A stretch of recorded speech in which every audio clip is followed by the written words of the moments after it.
So here is the history of Earth as told in 1 year. Life appears on February 25th. It marinates for about 2 billion years, and then it becomes multicellular.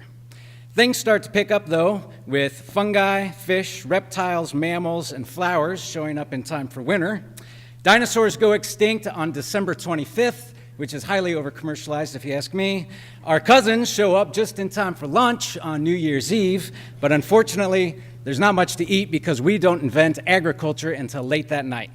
The first factories are built with 2 seconds left in the year, meaning the last 150 years have been a planetary blink. The point here is that we are novices in this history, but nature is an authority. And biomimicry is looking to nature as a model, mentor, and muse. So here are 4 biomimicry principles for the rural future. Principle 1, nature runs on sunlight, which is a free and ubiquitous source of energy. Because of photosynthesis, sunlight is transformed and supports all living things on Earth. So what's the free source of energy for rural communities? Well, it's not grant dollars, it's love of and commitment to home.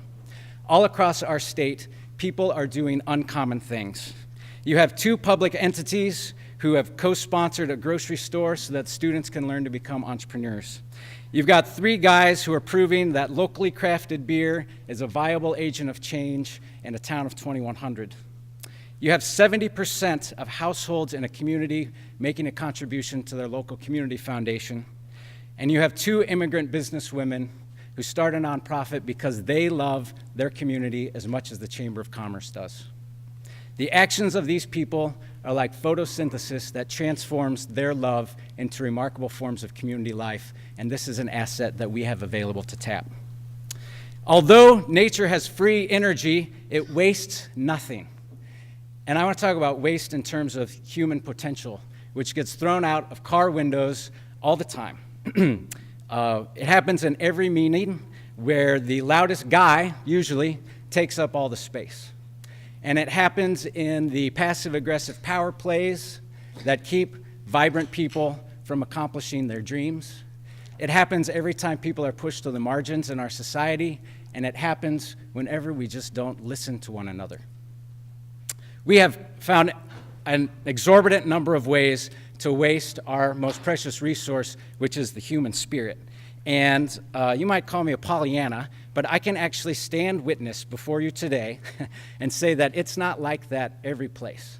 And that the difference is when a group of people makes the decision that they are not going to tolerate such wasteful and destructive behavior.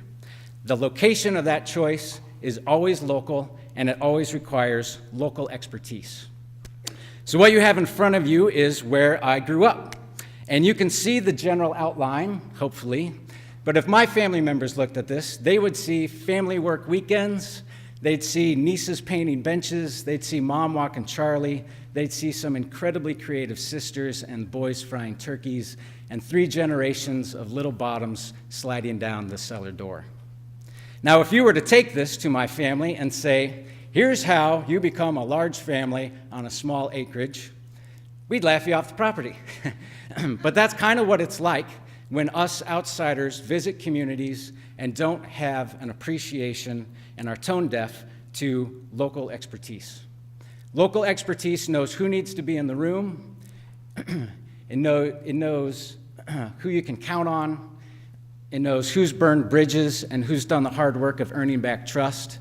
It knows who has incredible public leadership skills but struggles with deep personal brokenness. And that kind of fluency is only earned after living in a place over time. And it's the only kind of expertise that is required anytime you're trying to get something done in a small community. Finally, nature banks on diversity. So scientists think that life has nearly gone extinct 5 times, but its incredible variation is what has allowed it to survive. And this principle still can work for us today, and here's why. Innovation feeds on diversity because at its most basic element, it requires 2 distinct ideas to become linked. And so the more options you have, the more links you get, the more potential innovations you have to build a pathway towards the future. The trick is it requires not just the presence of difference, but also the ability to work effectively across differences.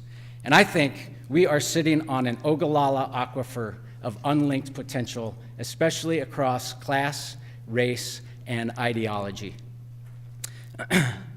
We tend to spend our time in homogeneous circles, and it's very safe, and it's very limiting, and potentially it's very, very risky. And of course, the simple solution is to take the time that it takes to build a real relationship with someone who's different than us. So, how do you practice biomimicry? These are two trailheads. The first is embrace the fact that everything is interdependent. Treat yourself and others as though you believe that this is vitally true, and just watch what happens. The second is embrace constant change, because life is not an equation to be figured out or to be controlled. It's more like doing improv for a bunch of curious monkeys. And our job is to love our place, to play our riffs, and to have a good time, because quicker than you know, it's somebody else's turn. Thanks.